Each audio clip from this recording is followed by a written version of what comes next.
What's going on, everybody, and welcome to episode number 8 of Austin Silver Now.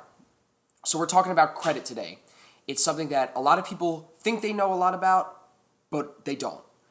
A lot of people are involved with credit in some way, shape, or form, and they're undereducated on it. So we need to, fight through the fog here. So I did some research, and there's so many things that go into this stuff, and there's so many people out there that don't understand what goes into this stuff that I felt that we needed to make a video about it. I'm sure we're going to probably have to talk about this again. So if you're someone that has no idea what credit is, has bad credit, or even has good credit, this video is going to help you in some way.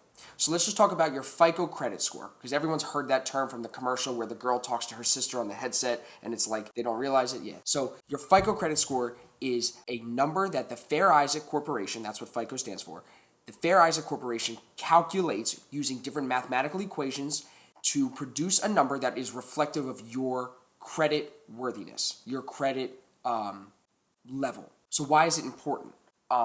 Because with a bad or a low credit score, you can't do a lot of the things that I know a lot of people watching this are trying to eventually do. And what I mean by that is with a bad credit score, you're not going to be able to buy a house or even rent an apartment. They're just not going to give you the money for it. They're not going to think you're responsible enough. They're going to raise your car insurance rates. Cell phone carriers might not let you subscribe to their plans. They might not, give you a cell phone or a bill. You're not going to be able to get a loan, absolutely not get a loan for a business. You're definitely going to have a hard time getting a new credit card, except for a specific few. You're not going to be able to get a new car. There's just so many different things. And one that's really, really important is that if you have bad credit, your employer can do because of the Free Credit Report Act, can go look at your credit score and judge your worthiness on whether you deserve that job based on your credit score. They have full access to it. So it's really out there for people to see, especially employers. So now you're thinking, okay, well, how do I just build credit? How do I fix my credit? Well, the answer to both of those questions is the same. You build credit the same way whether you're at 0, 300, 500, or 700. The main things to do when you're building credit are, 1, to make full payments every month. Don't make minimum payments, because that's what allows interest to build up on the principal that you already owe, which is how the credit card companies and the lenders get rich. So you're letting interest build up. You owe them more, and that's going to decrease your score, because what that is reflective to the Fair Isaac Corporation is that you're not as trustworthy as you say you were, you're not as responsible as you say you were, or you don't make enough money as you say you did. So there's so many different things that they look at too. So when you are trying to rebuild the credit, it's really important to remember to make full payments every month. Don't keep a running balance if possible. If you have to keep a running balance, a lot of the sites that I did some research on recommend keeping it less than 30% of your credit limit.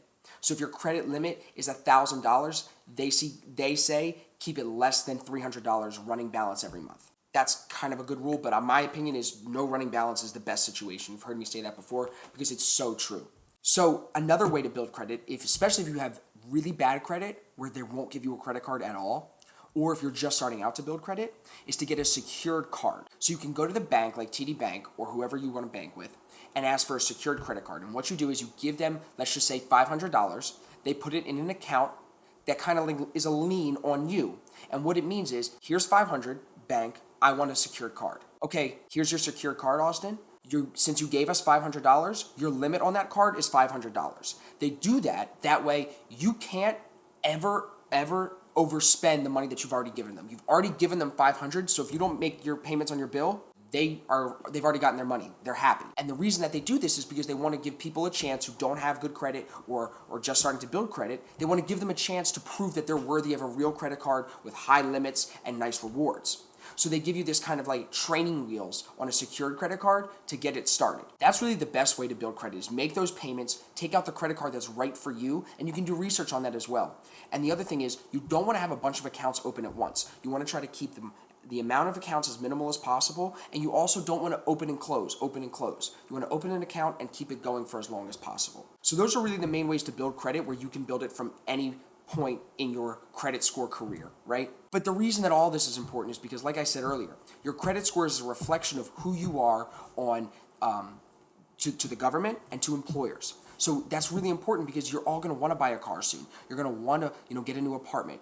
You're going to want to get a new cell phone. You don't want to pay expensive car insurance. You want to be able to take out loans if you need to make big purchases. And all that stuff will not happen if you have shitty credit. So if you don't know your credit score right now, you can go online. You're entitled to, don't quote me, but I think it's one free credit report per year from the government. I might be wrong on that, so do some research on it. But you can also go online and put some numbers in and it might give you a good idea. I don't know how accurate those estimators are, but it's worth a shot. If you are completely shooting in the dark right now, that's better than nothing.